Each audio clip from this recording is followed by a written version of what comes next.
What's up, everybody? It's Clark here for the BOS Sports Podcast, reeling after the Hawks complete the classic Atlanta Sports double dip as they get blown out by Denver Nuggets 141-111. And of course, the second half of the double dip as the Atlanta Falcons earlier today also got blown out by the Minnesota Vikings 42-21. These two teams are hopefully on a different trajectory as the Atlanta Hawks, they're gearing up for Wednesday night's matchup versus the New York Knicks in Madison Square Garden. And tonight had key players Bogdanovich and Jalen Johnson out as well. They'll be facing the Knicks, who we saw last night sit out Karl Anthony Towns in preparation, getting ready for Wednesday night's game versus the Hawks as they lost the Pistons last night.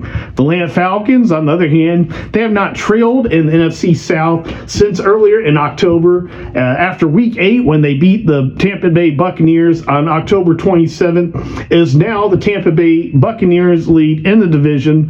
The Falcons, they do have the tiebreaker. They somehow get even back with the Tampa Bay Buccaneers in NFC South and in the division there. They'll win the division there at the end of the season if they do conclude the season with the same record there as the Bucs, having the tiebreaker, being the Bucs twice, including when they last led the NFC South there on October 27th. So we're seeing an Atlanta Falcons team who's absolutely reeling right now, while we're seeing Atlanta Hawks team, they certainly had a tough day getting blown out by the Nuggets, but after winning 6 in a row and hoping to make it 7 today is certainly a different feel for Atlanta Hawks as they get ready for the matchup versus the New York Knicks there in Madison Square Garden on Wednesday. Nikola Jokic, he is now looking every bit as the early MVP favorite here in the NBA. So he's now scored 104 points here in 2 games, playing on a back-to-back, playing versus the Wizards last night, and taking a tough 9-point loss to that team. Nikola Jokic, he had 56 last night. Tonight, he followed it up with a brilliant performance tonight as well, having 48 points on 17 for 29 shooting from the field. He had 58.6 shooting from the field, percentage-wise, and he went 3 for 6 from the three-point land, as well as he had a nice day at the free throw line, having 11 for 13 there on free throws, good for 84.6%, 14 rebounds, another double-double, so he's now had 30 rebounds in 2 games with his 104 points. He also had 8 assists, once again coming just shy of a triple-double. He had 3 steals as well, just an absolute monster of a box score. Michael Porter Jr., he had a field day with Jalen Johnson out, and Atlanta Hawks being especially weak there in the lane. He cut to the basket and got many dunks, especially as well on breakaways after Hawks misses, as he had 26 points as well, 70.6 shooting from the field, and 7 rebounds. Christian Braun as well, he had a nice day for the Nuggets. He had 17 points as well, and 2 for 2 from three-point land. Russell Westbrook, he nearly had a double-double as he had 11 assists and 9 points. Julian Swather, he came off the bench as well and shot 3 for 4 for them from three-point land. For the Atlanta Hawks, Trae Young, he had another double-double, having 15 points, 10 assists there. And he went 6 for 13, good for 46.2 shooting from field and 2 for 3 from three-point land. He did have 4 turnovers, which is about his average for this year. We're hoping that Trae Young would potentially get a little bit of rest this game. He did get an extended rest there from the first quarter into the second quarter, which we've seen him have a much shorter rest time in previous games, but he did play just a tick under his season average there, having 35 minutes tonight. The season average is right around 36 minutes, so we're hoping to rest Trae a bit more, but as he struggled shooting, they got him involved there late in the fourth quarter, and hopefully getting him into rhythm as we go into Wednesday night's game at Madison Square Garden. You know him and Spike Lee will be going at, so hopefully Trae Young, he brings the hot hand, the hot shooting Wednesday night to help make Wednesday night's matchup versus the New York Knicks there very fun. Dyson Daniels, another starter who was playing. Of course, Jalen Johnson, as aforementioned, he was out tonight. So, of course, he saved a lot of minutes tonight, not playing. Dyson, he played just about a season average as well. We were hoping maybe get him some rest as well. But he played 33 and a half minutes tonight, averaging 33 for his season. He had 18 points with 5 steals again, 6 assists, and 46.7 shooting from the field. DeAndre Hunter, he had a nice 20-point game, although he struggled shooting from the field, having 7 for 20 day from the field, 3 for 9 from three-point land. Another stellar day from the free throw line, as we've seen his average this season at the free throw line uptick. He had another perfect day, 4 for 4. Onyeka Okongwu, he also scored double digits, having 14 points. Larry Nance Jr. in his first game since November 17th, he scored 16 points with 4 rebounds, with 54.5 shooting from the field, although he did struggle a little bit from 3, hitting 2 for 7 there. The team stats overall, of course, in this podcast, we look at field goal percentage, rebounding, and turnover margin as our 3 key stats to see which team wins the game. Normally, a team will win at least 2 out of 3 of those. And today, the Nuggets, they won the field goal shooting today, having a 62.9 to 40.6% advantage over the Atlanta Hawks. As well, they out-rebounded them by 1, 54 to 53. So the Hawks had 19 off rebounds, of course, off of all those missed shots. The Hawks, they did win the turnover battle, having 12 turnovers compared to the Nuggets' 18 turnovers. They certainly did a pretty good job handling the ball there, especially with that first unit, main rotation players there, as we subbed in our subs and other players, our bench, as the bench got subbed in there later to the game, the fourth quarter. Hawks got a little bit sloppy there and racked up a couple extra turnovers late, which reflected there in that box score. Nikola Jokic, of course, last night he had the 56-point game with 16 rebounds as they lost to the Wizards last night by 9 points, 122 to 113. It's certainly a huge turnaround here for the Denver Nuggets as they win 114 to 111. Of course, he played with Bogdan Bogdanović and was pictured in the pregame as talking to him by Jamila Johnson of ATLHawks.com. That is ATLHawks.com. One of my favorite Hawks content creators, especially enjoy her YouTube channel. She had an interview of Bogey the other day, and today she shared a picture of both Bogey and Jokic hanging out here before tonight's game. Jokic, he opened the game, to recap the game, he opened the game with hitting a 3. He seemed to take a few heat check shots, including that first shot of the game. Of course, he was open there from 3, but he's playing with house money after just scoring 56 points last night, and he hits that open 3 there to start the game and come back. As well, they also had a layup there to get an early 5-point lead. Dyson Daniels, he then split a pair of 3 throws as Porter came back for that basket there that put them up 5-0. The Nuggets had a hot start there as they were leading 9-3 there by the 9-minute 29-second mark after Aaron Gordon, he hit 2 free throws. Reza Shea, he was fouled on the block shortly after that in a very concerning play involving Russell Westbrook there at the 8-minute and 9-second mark. It seemed like it was a very hard foul and not a regular basketball play, a good foul if we are seeing the other team break away on the basket, towards the basket on the fast break. We certainly would not want our defenders to allow any easy baskets and commit a hard foul, just as Russell Westbrook did. But Reza Shea certainly landed awkwardly. It's a very concerning play, very concerning to see at the time. We certainly do not want to see Zachary Reza Shea have an injury such as Jalen Johnson did last year after getting fouled on the break by Kyle Kuzma, which likely spoiled Jalen Johnson's most improved player bid last year. We would have likely seen him get last year. It was very possible we see him get this year. Braun and Capella, they then exchanged layups as the Nuggets had a 5-point lead, 13-8. The Hawks had many offensive struggles by the 5-minute and 29-second mark. They were already 0 for 3 from the three-point land and 5 for 12 from the field goal. As Dre then hit a basket, put the Hawks back in with 6 points, 20-14 there around the 5-minute mark. Porter, he then puts the Nuggets back up as they go on a short run there, a short 4-0 run by the 4-minute, 25-second mark to put them up. Hunter, he then pulls the Hawks back within 7 points there, 24-17, after driving by Russell Westbrook there in the rain. Trae Young, he then got his aforementioned large rest there, starting at the 3-minute, 38-second mark.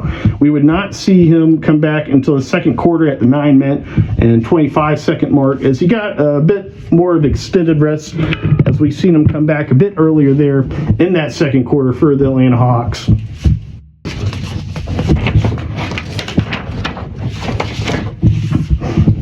The Nuggets, they got off to a hot second quarter start, getting up 38-23 there early in the second quarter, as the Hawks then trailed by 43 by over double digits there. They then had 6 unanswered points there to bring it back within 14 points, 45-31 at that point, at the 8-minute and 9-second mark, and Nuggets called a timeout at that point. DeAndre Hunter, he then came back with a 3-point shot at the 7-minute and 2-second mark there for the Hawks, and we were back within 11, and that's about as close as we'd get to the Denver Nuggets there the rest of the way, as they would wind up, of course, winning by 30 points and often having lead by over 20 points there in the second half. Dyson Daniels, he had an alley-oop highlight slam there at the 5-minute, 23-second mark. As well, he had 2 straight steals on back-to-back possessions. One resulted in a turnover as he threw it back in the backcourt, which resulted in the backcourt violation there. And he as well had a highlight reel block within shortly after that as well. Jokic answered about the 5-minute mark with another bucket, one of his 48 points on the night, as Daniels' block shot come straight after that, the 4-minute, 47-second mark. Dyson, he then had a 3-point shot there, and Clint Capella had a dunk that by the 3-minute and 12-second mark, the Hawks brought back within 13 points as the Nuggets led 57-44. Trae, he then had a very wide open shot in the 1-minute, 40-second mark, a little floater that was a tough miss. Michael Porter, for the Nuggets, he then had another dunk. He was already up to 18 points there by the 1-minute and 4-second mark of the second quarter. The Nuggets were up by 18 points there at the 1-minute and 4-second mark. That was his 17th point already, and it was assisted by Aaron Gordon there, passing to him as he's driving the lane. Jokic, he then hit his 20th point, and Russell Westbrook got his 6th assist on that play to put the Nuggets back up by 20 points, as they then led after he got fouled and hit a couple free throws by 22 points with 18.7 seconds left to go there in the first half, 68-46 Nuggets. And then we had a nice series of action there in the first half, as Nance got a cutting dunk there, but Jokic came right back and hit a half-court shot, and he was contested fairly well by Clint Capella there as he passed midcourt. Clint was certainly aware of that play. That might have been Onyeka. I'd have to go back and look at. But we had Jokic covered there, crossing half court, and he pulled up absolute heat check, playing with house money after last night's brilliant game, and hit that half court 3-point shot to put the Nuggets up 71-48. We allowed 71 points in the first half to this Nuggets team, who only scored 57 last night versus the Wizards in the first half. One of the worst one of the 4 worst teams in the league, of course, the Washington Wizards. The Atlanta Hawks, coming into last week, they were rated the 3rd worst in opponents' points allowed per game And we've seen some of these issues rear back up tonight. Of course, allowing 141 points is a ton of points. And the Hawks just didn't have any answers. They're defending the lane. They're without Jalen Johnson. He's certainly a key player for the Atlanta Hawks, defending that lane area. But it's just a common theme this year. The players, especially a more athletic lineup like this Nuggets team with multiple slashers, such as Aaron Gordon and Porter there, they're able to slash in this lane, especially without Jalen Johnson. They're able to get into that lane, penetrate, and put up their shots there, and as well get to the basket. And having Clint Capella there, 6'10", 6'11", sometimes a little bit not enough size there in the lane, not enough of a force there at the rim, as well as Onyeka and Koglu defending those blocks, defending those shots by those slashers there, athletic slashers like Aaron Gordon, are able to rise up and in some cases jump over shorter center and power forward players, such as Onyeka and Clint, both being under 7 foot. So it's a combination there of not only rim protection, but also the perimeter play as well. Of course, we know Dyson Daniels, he's a stellar defensive player. Reza Shea's a stellar defensive player. DeAndre Hunter's been a little bit below average, according to defensive ratings, and other beat writers have complained about his defense as well. So he's a little bit for lack of better words, a little bit leaky there, allowing players to get into the lane and to the rim, as well as Bogdanovich, Trae Young, as well as a shorter player, and a little bit less strength. Some of the bigger guards, especially on mismatches, they're able to drive by him and post up pretty well. So those are two key areas that hope for the Atlanta Hawks to get better going forward, is guarding the lane and finding an answer for rim protection, as well as there has to be an answer for when the defense collapses, and has to be, of course, a second option there, second plan, a backup plan for the defense once they do collapse, and allow athletic players to get to the rim. Has to be some kind of protection there at the rim. Unless we somehow find a combination of players here to get on the floor to prevent that from happening. So moving on, the first half stats there, the team stats. Not quite there yet. Here we go. Jokic already had 27 points by the end of the first half with 9 rebounds and 4 assists. Porter, he already had 19 of his points with 3 assists, 7 rebounds. Russell Westbrook, he had hit 6 of the assists. And Aaron Gordon as well, he already had 5-6 assists to that point. The team stats for the first half, the Nuggets were on absolute heaters. They had a 62.5% shooting from the field. In the second half, of course, that downticked only slightly as they shot that uptick in the second half, as they shot 62.9% on the day. So they even outdid themselves in the second half, the Nuggets did. They as well had 35.5% shooting from three-point land. Nice day. From free throws, they're only shooting 70.6%, but with such a high field goal percentage, that did not matter so much for the Nuggets at that point. The Hawks as a team, Reza Shea, he was 2 for 8 at that point by the end of the first half, with 6 points and 2 rebounds. Logan Nance, he had 8 points, 8 of the 16 by the end of the first half, 4 rebounds. 3 for 6 on field goals. He was 0 for 3 at that point from the three-point land. So he shot 2 for 7 on the day. Clint Capella in the first half, he had 6 points, 6 rebounds. Dyson Daniels, he had 10 points. He had 3 of his 5 assists already to that point. He had his block as well, 5 assists. 4 for 11 shooting. And he had a bit of a tough day as well from the three-point land, as he was 1 for 3 at that point. Onyeka and Koglu, he had 12 points at that point as well. 5 rebounds, all offensive rebounds there in the first half for Onyeka and Koglu. DeAndre Hunter, he had 11 points as well. 4 for 11 shooting. 1 for 3 to that point from three-point land, so he heated up a little bit in the second half. So let's start the third quarter. Aaron Gordon and Russell Westbrook had 2 quick baskets, and Jokic had a dunk. The Hawks answered back, but by that point it was a little bit too late, as the Nuggets already had a 77-55 lead. And Jokic answered right back after a Nuggets timeout at that point and extend that lead to 79-55. It was a fairly pedestrian third quarter. The Hawks are pretty much just get blown out. It was pretty much a butt whipping the entire night.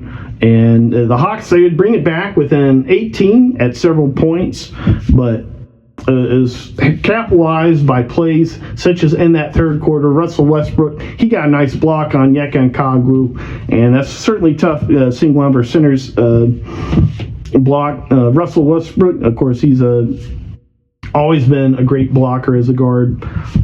So it's a little bit of silver lining coming from a future Hall of Fame player noted for his blocking skills at the guard position.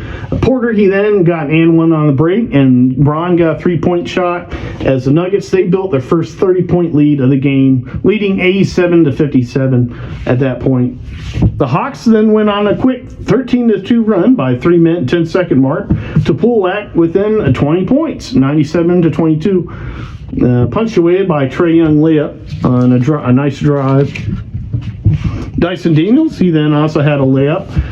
Pulled the Hawks within 18 there at the 2-minute and 50-second mark. So let's do a little bit of math there. That's a 15-2 run. And Dre had a 3-point shot to keep them even after the Nuggets came back and scored and answered that. There, the 1-minute, 11-second mark.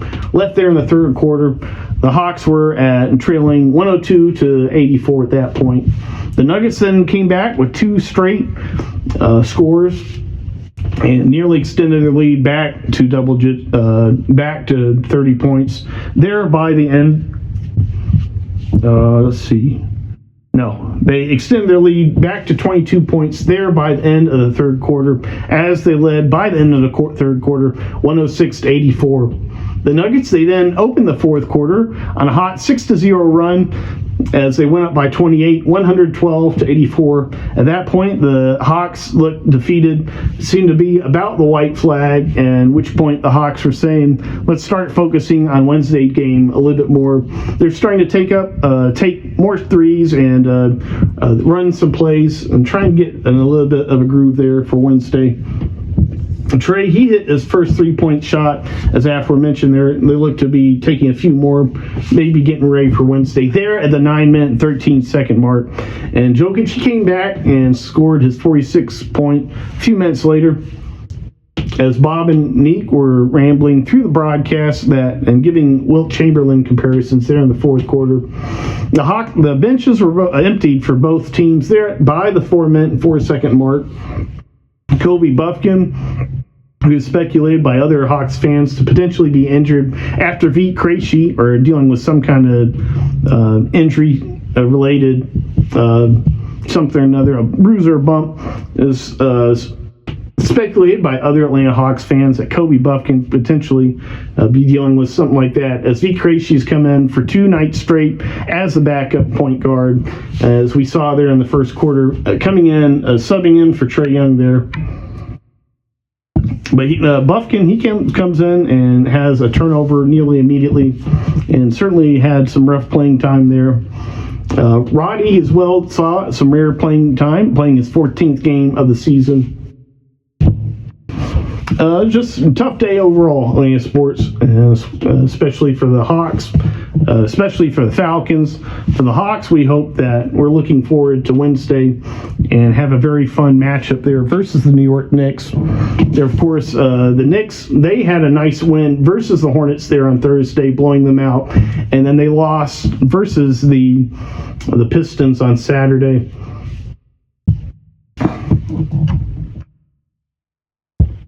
So So after tonight's game versus the Denver Nuggets, the Atlanta Hawks have already played 22 games. And in recent podcast episodes, I've already started looking at the Atlanta Hawks rotation players and how their season's gone so far to this point, in an effort to paint a story of how the Atlanta Hawks season's going so far. In previous episodes, of course, we covered Trae Young, Jalen Johnson, Zachary Rizachet, Clint Capella, DeAndre Hunter. Today, covering Bogdan Bogdanovic. Of course, he was pictured prior to the game by ATLHawks.com, Jamila Johnson, as talking to Nikola Jokic. Jokic, of course, being his fellow Serbian national team teammate. They, of course, played in the Paris Olympics just this past summer. And, of course, they're longtime friends. As Bogdan Bogdanovic, he got his professional basketball career started there in Serbia with Partizan there as a teenager, signing with them in the early 2010s, where he would go on to win the EuroLeague Rising Star Award there in May of 2014, just a few weeks before being drafted by the Phoenix Suns with the 27th overall pick in the first round. Later, his draft rights would be traded to the Sacramento Kings, where he would play his first NBA season there in the 2017 to 2018 season. And prior to playing his first NBA games, he signed a major contract there with see if I can pronounce this word, Fenerbahce in the EuroLeague, and they're in Istanbul, Turkey. It was a 4-year contract, and he led them all the way to the EuroLeague title, as well as the Turkish national title, winning MVP along the way. He's been a journeyman in the game of basketball for years, a bona fide veteran, of course, playing winning ball there in the EuroLeague for years. By the time he got to the NBA, he was already a bona fide professional ball player. At the end of his contract there, while he played with the Kings then attempted to sign and trade with the Milwaukee Bucks. Some news that we probably remember as NBA fans from just a few years ago. The Bucks got hit with a tampering violation there, found talking there with Bogdan Bogdanovic before all that went down. And they were later punished by the NBA taking away their 2022 second-round pick. Bogey then pivoted and signed with the Atlanta Hawks there for 4 years, $72 million. And just a year or two ago, he got that a 4-year extension, $68 million. Of course, the 27 year of his extension being a club option, and he was such a vital run to the Atlanta Hawks run to the Eastern Conference Finals there in 2021. As on the 2020 to 2020 season, prior to that, he averaged 16.4 points, 43% shooting from the field. 47.3 shooting from field, 43.8 shooting from three-point land, and 90.9% shooting on the 20 to 21 season there from the free throw line. In the postseason, he averaged 14.1 points per game and 33.2 minutes. His field goal shooting, three-point shooting, they did downtick there in that playoff effort, as he only shot 39% from the field there in that 2021 playoffs and 32.9% from three-point land. His most recent playoff experience there just a couple of years ago in 2023, after the 22 to 23 season for the Atlanta Hawks, he had a nice 55.5 shooting there from the field and 45.5 from three-point land. But he's seen his free throw shooting drop off every playoff attempt we've seen for Bogey so far. He, of course, has had some injury concerns so far this season. He's only played 10 of the now 21 games coming into tonight's game versus the Nuggets. Last season, he played 79 games, which my memory seems to be a little bit shot, as I remember him playing less than that last year. I guess I'm maybe thinking of the year before, when he only played 54 games and was out regularly due to injury. This past season, of course, having 79 games, showed improvement in durability there. This season, he's now averaging 12.4 points per game, 40.8% shooting from the field, 35.5 shooting from three-point land, and 94.1 shooting from free throw line coming in today, which is about 10% across the board, of course, from his career averages, except for the free throw shooting being up nearly 10 points from his career average. They're hovering around 84%. He's seen some tough times returning back from the injury. Of course, he missed those first 10 games with the hamstring injury. And he's now missed a game last Saturday and this last Saturday versus the Hornets and today. We've seen him struggle a little bit in his rhythm, getting back into rhythm, shooting after coming back from injury, and we certainly hope that's not the case Wednesday. But last Saturday, aforementioned, he sat out versus the Hornets and then came back with a 1-for-8 shooting day Monday night there versus the Pelicans and was seen after the game getting up extra shots after the game. Of course, in the first stint coming back from injury after his initial absence in November, early on, he struggled as well. Outside of struggling and early on from coming back on Wednesday, he's had some very brilliant moments this season for Atlanta Hawks, and not too concerned overall about his shooting. As long as he stays healthy, I think Bogey will do exactly what we need him to do. And of course, we saw that in both Wednesday and Friday night's performances by Bogdanovic, as he shot for a combined 7 for 14 from the free-point land in both those games, good for 50%, and 12 for 21 from the field. He had great shooting those two games. Great trajectory as first return coming back from hamstring injury he's been dealing with. Saw him miss the first 10 games this season. So moving on, that's been Bogdanovic's season so far. I'm not worried about his offense. I think his shooting will be just fine. His offense will be just fine. A little bit worried about his defense carrying over from recent years. I think he's a very effective defender. He's certainly looks very stalwart defensively, does a great job closing out on shots, very active with the hands and the body there, guarding on defense, does not commit many fouls. But the one thing I kind of see with Bogey is defenders seem to attack him with some kind of crazy reckless abandon, like they just don't respect his defense.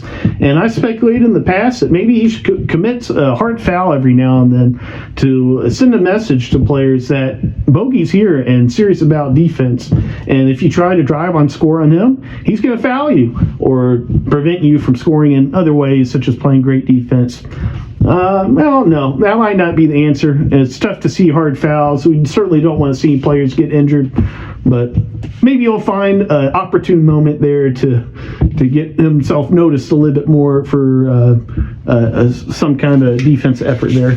We'll see. So, of course, Friday I posted the first BOS Sports Power Rankings, the NBA here for the year.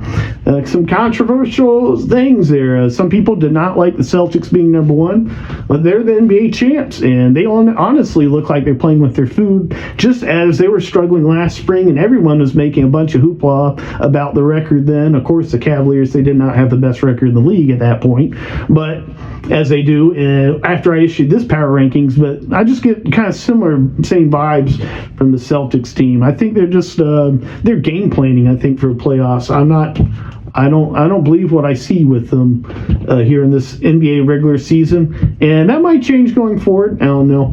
We'll keep a track on them. Of course, they lost a tough game as Ja Morant had a 32-point and nearly triple-double with 9 points, 9 assists, 9 rebounds, as they took a tough loss. The Celtics did to the Grizzlies just last night, while the Cavaliers took care of business blowing out the Charlotte Hornets.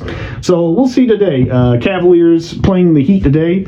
I guess I'll go ahead and check on that score, if you bear with me here in a second, because that might just change how I'm looking at these power rankings with the Celtics and Cavs.